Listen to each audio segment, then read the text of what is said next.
Great confusion exists in the minds of men as to the true nature of the soul. And they believe and teach that the soul is immortal, the immortal ego of man.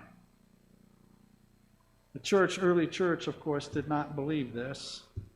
But as the centuries went on, Greek thought crept into the church. And they said that man has a body and a soul. And the two can live independently, or live independently of one another.